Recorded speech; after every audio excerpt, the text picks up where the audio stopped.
are Locked On Big Ten, your daily podcast on the Big Ten Conference. Part of the Locked On Podcast Network. Your team every day.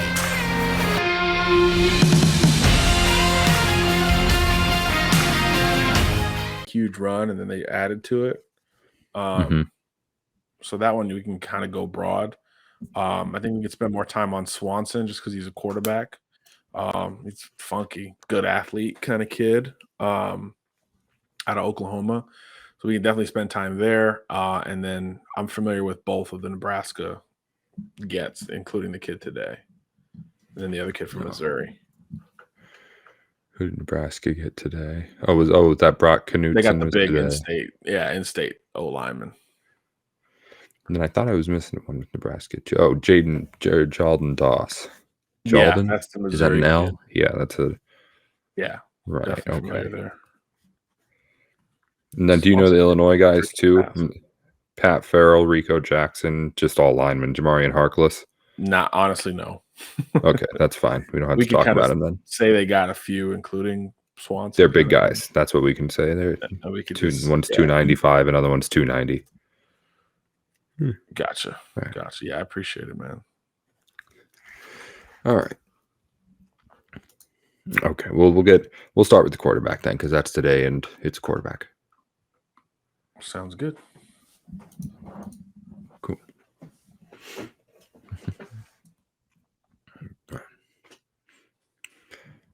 You're listening to Locked On Big Ten, everything you need to know about the conference every day of the week. Alongside John Garcia Jr. from Sports Illustrated, he's here to talk recruiting with us, as always on the show. He knows just about everybody out there who's making moves and making commitments as we talked about last week, John. A really, really big time to make some early commitments here if you're a school trying to build a class, build a program.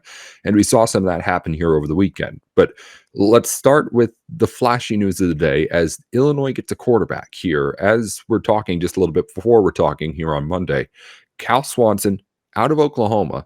And you were someone who knew a lot more about this guy before, obviously, I did when we were talking beforehand, but you had stuff to say about him before I even had time to get a word in. So, I mean, who is this guy? This is such an interesting get for Illinois. This is, like you said, kid from Oklahoma, Ardmore, Oklahoma. Have you heard of it? No, I haven't either. But this is a kid that has all these tools all of a sudden. You pop on the tape, 6'2", 290 pounds, incredible athlete, very fast, legit track speed here, but incredibly productive with his arm, really strong, quick delivery. Just really didn't ever have that boom during the recruiting process, which is kind of interesting. Like his last few offers were FCS and below.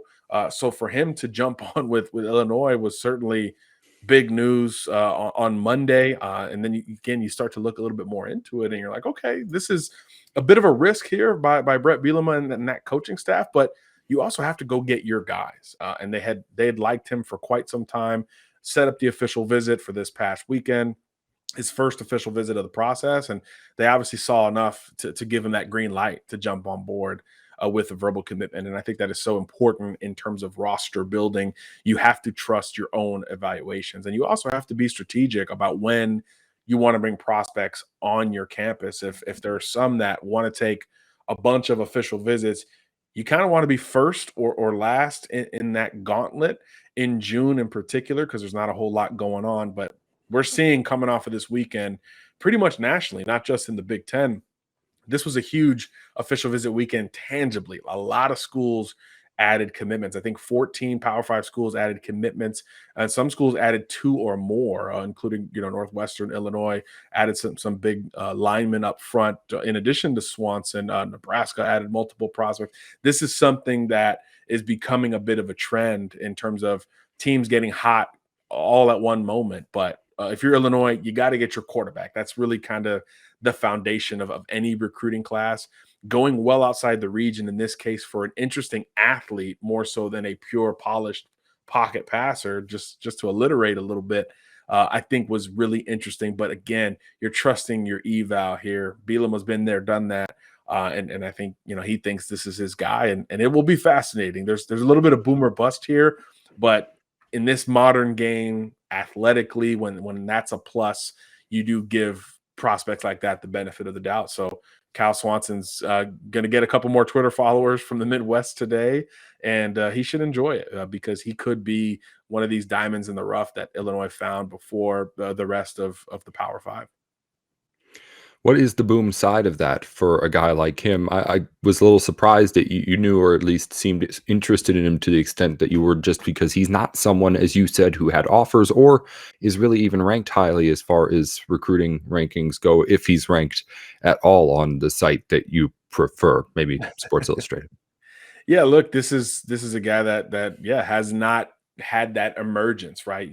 Almost for every quarterback you can point to like a certain time where, okay, like this is where he started to really pick up a ton of scholarship offers and his name became regional or even national in some cases. And look, this class of 2023 at quarterback is massive. I mean, it is the year of the quarterback in some respects. So for you to kind of be under the radar despite all of that, I do think says a lot. But look, this kid's from Oklahoma, and he's not a Tulsa kid or even a Norman kid where there is a little bit more, coverage, or even Oklahoma City.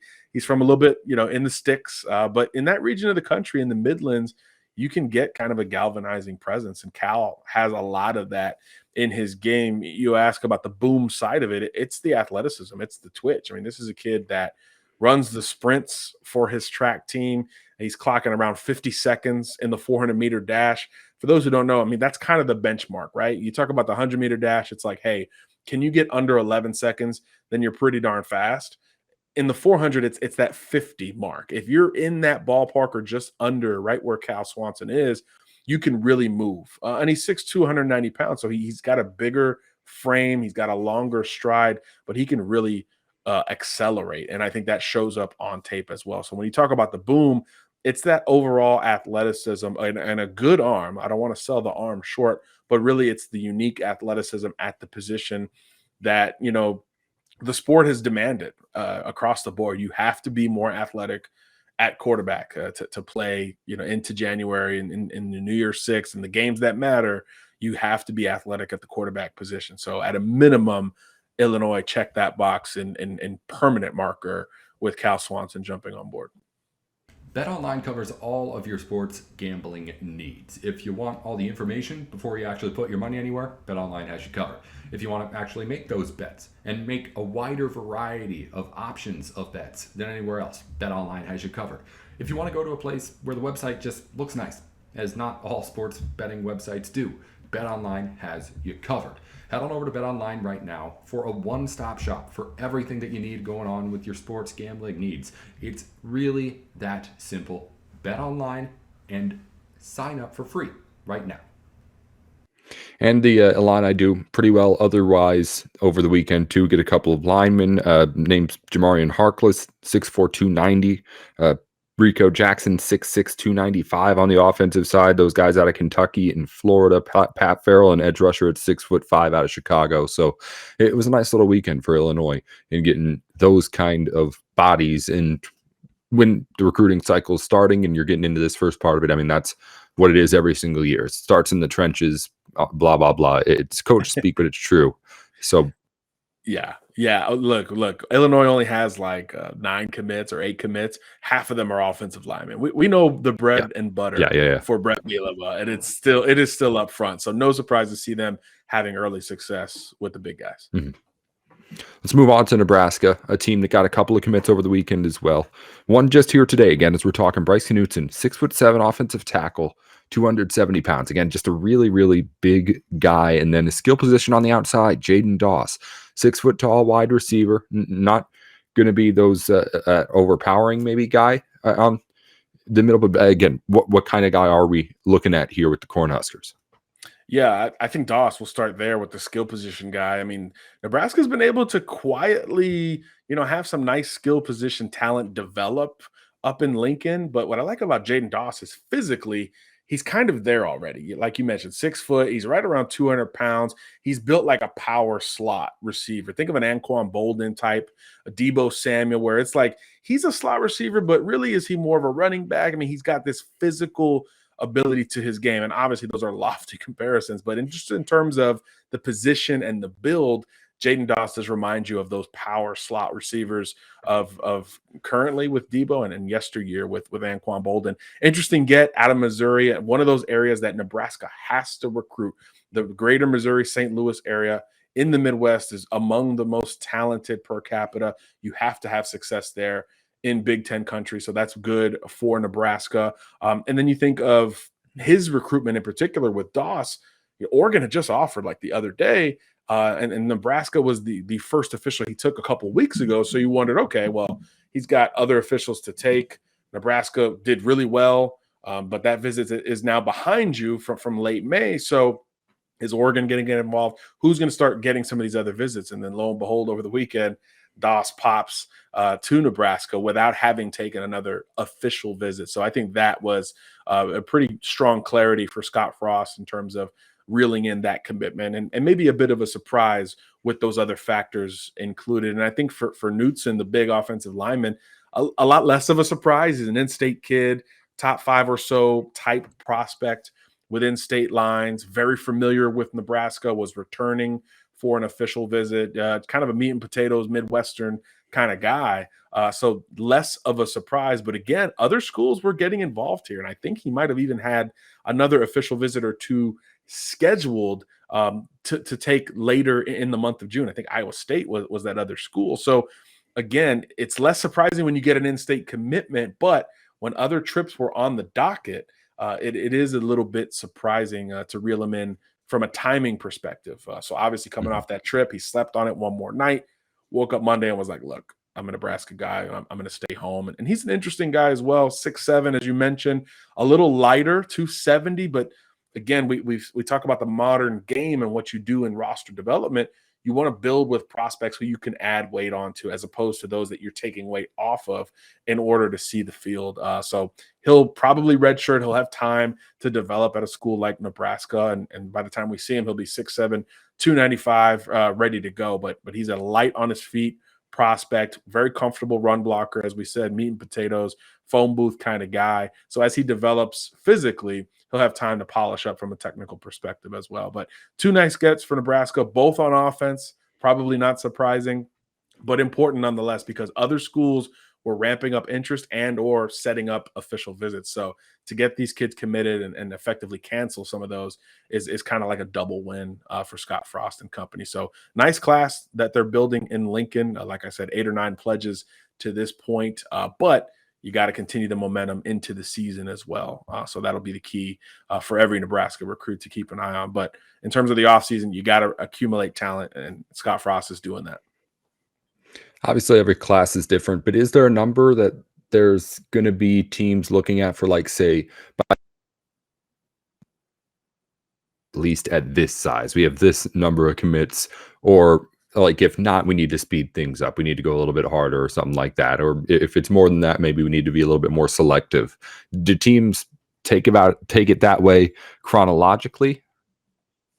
I think to a degree, it's probably a little bit more of an old school notion, only because roster management's such a mess because of the portal, the extra year of eligibility from 2020. There's still a lot of factors that are slowing down the volume of high school recruits. But I think June is starting to push back against that. We've seen dozens of commitments in the first few days of June. The first official visit weekend yielded a crazy number of commits that we're trying to track. It's been, quite the workload for us. So we are starting to see that urgency coming from both sides. The programs want to start filling in, like you said, they want to get, I think 10 is kind of the number. You want to be at 10 when the season starts. I think that's kind of the baseline. If you're under that, you're worried a little bit.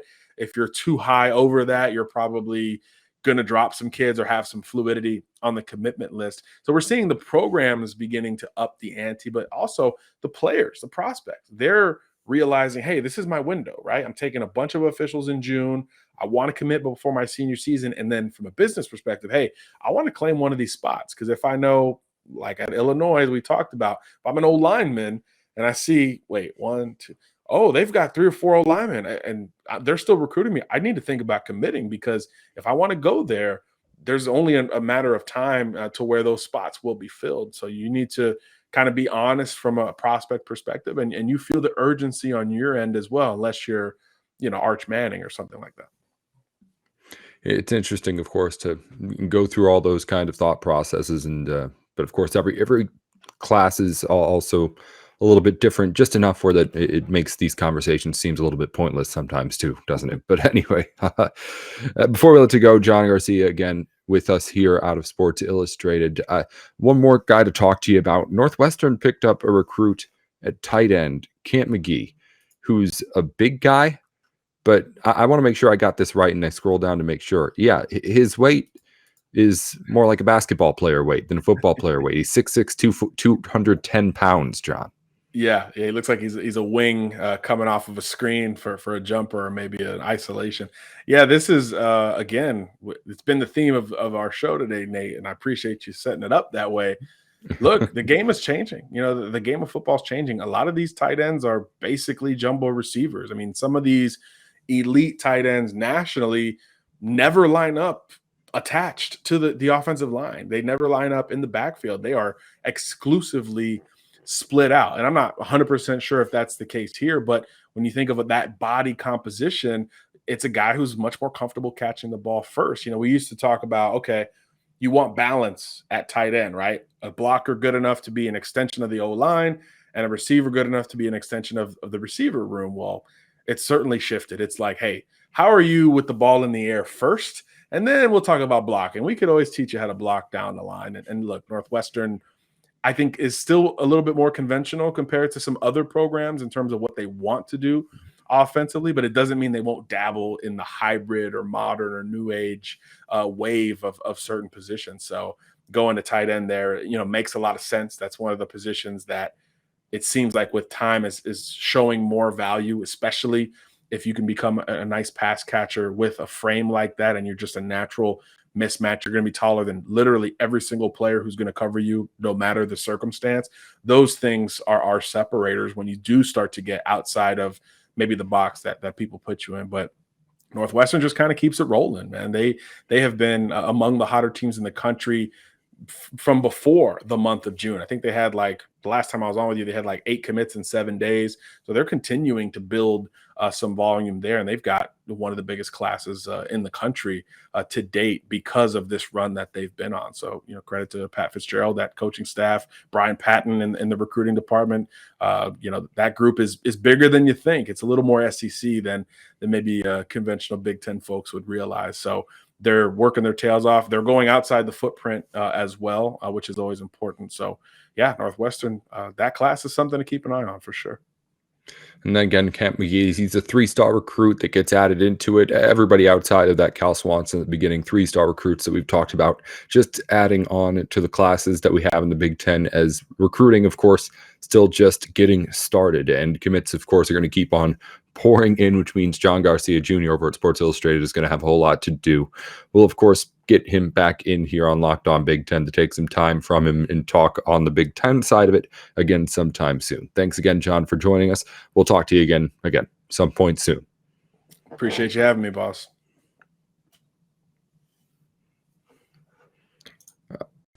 Built Bar is where you go for all of your protein needs, whether it be going for the classic Built Bar, 100% real chocolate wrapped around a protein bar that tastes like a candy bar, or the new Built Puffs, a marshmallow-filled, chocolate-encased protein bar that, again, is somehow still a protein bar with 15 grams of proteins, less than 5 net grams of carbs and sugars, and the most important, 150 calories only. It is the perfect product. I don't know how they do it over at built.com, but they've somehow jammed all of the nutrition and flavor into one. And you can try it right now with some money off with Locked15 at checkout. The code is Locked15, as in locked on. Go check out the puffs, the bars, their new caramel brownie flavor, or any of the other numerous new flavors they're always coming out with over at built.com, and use code Locked15 to try out Built Bar. Thanks as always to John Garcia Jr. of Sports Illustrated for joining our show today, talking a little bit, of course, on the recruiting side, as he always does with us. Before we let you go, an update, of course, on the weekend on the Diamond in the Big Ten. Now, it's been a little bit, so you probably already know the Big Ten basketball, of course, but baseball and softball seasons are now both done. It was Northwestern losing over the weekend in their College World Series, Women's College World Series appearance to two of the toughest teams in the country. Got beat down pretty bad by the top seed Oklahoma. Can't blame them there. And then has a really, really tough draw. Has to face off against number 5 seed UCLA and loses there too. So 0 for 2 for Northwestern at the Women's College World Series, but Wildcats got there. That's really all the impressing performances that you need. Anywho, moving on to baseball. It was a rough end to the weekend, start of the week for the regionals for both Michigan and Maryland. A tough way to go out, both teams losing in the last games of their regionals. Michigan falls to Louisville, and then Maryland loses to UConn in the regional it hosted. So the Big Ten out on the both baseball and softball sides. Keep wanting to say basketball for some reason, but I mean, it is a Big Ten show, right? That's, of course, tough. But I want to talk about one in particular, that Maryland lost to UConn on Monday. Because, of course, if you followed it, you know what happened in the 8th inning. A controversial call. A runner ends up colliding with the UConn first baseman. The score at the time, 10-8.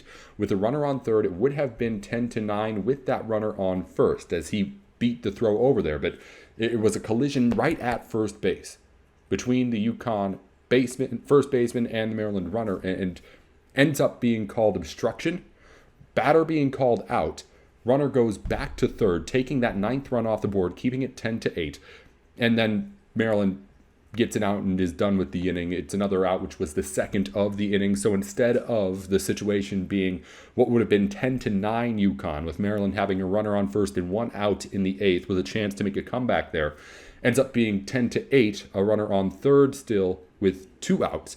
And Maryland, of course, doesn't get anything out that inning or the rest of the way. It was a really rough call and the wrong call, no doubt. I'm not saying it was the right call. That easily should have been Maryland on first base. I mean, let me correct myself. I'm not super familiar with obstruction rules. I know it's up to umpire's judgment to determine what would have happened in that case. So I don't know exactly if it's like it doesn't matter if he would have been safe at first. It's the fact that he ran into the guy. I don't know what the actual wording of the rule is, but the point is, it's a tough call for Maryland to take because that guy easily would have been safe at first base. Runner easily would have scored from third base, and Maryland would have easily been down a run with 2 outs left in that 8th inning and a runner on base, 5 outs left to go to get that 1 run back. That being said, the idea that Maryland lost that game because of that, I think, is just absurd. Terrapins were down 2 runs. They go down 1 run. I mean, odds aren't in your favor. I don't think, at least. I don't know the percentages. I know if you get a runner on base, odds are to start an inning, that runner scores. I think it does go under 50% to score a run with a runner on first and 1 out, of course. It should logically. So odds are you're not even scoring that tying run, even if that happens. Then still, you've got 3 more outs to try and make the comeback. Given the way that game had been going and people were scoring, that's not unreasonable to think. But also UConn scored another run. They put up an 11 spot. I mean, it's a terrible call. And if you want to argue about all the momentum that was gained or lost in the midst of it, that's perfectly fine. But you cannot make that connection that people are making, I don't think, and say that Maryland would have won that game if not for that call. They would have had a better chance. But I still think odds are they lose in that one. And to be quite honest, I think the Maryland fans right now are taking a little bit of anger out on an officiating crew that did get a call really wrong. Or at least it is a very bad call if it's the right one according to the rules. But it did not make Maryland lose that game. Terrapins lost that game all by themselves, and it ended up in a close spot at the end, being a tough call that, again, really just puts into place a bunch of hypotheticals. That's what I'm really most frustrated about, is that you can say, okay, this would have happened, that would have happened, that, but fact of the matter is you're still down on that scoreboard if that happens. If that was to tie the game, that's another thing. That's a completely different thing entirely. But this was to go from down 2 runs to down 1 run. And again, the odds aren't even in your favor that you're scoring that runner home from first. I don't think there's any way you could say that Maryland wins that game or loses that game because of that call, or wins that game if it doesn't happen. Just my thoughts. And again, a tough way to end your season, but I don't think that's the excuse you can make if you're a Maryland fan, is that the umpires took it away from you. The umpires took away a really, really crucial play. But I do not think it is the thing that broke. It wasn't a make or break play.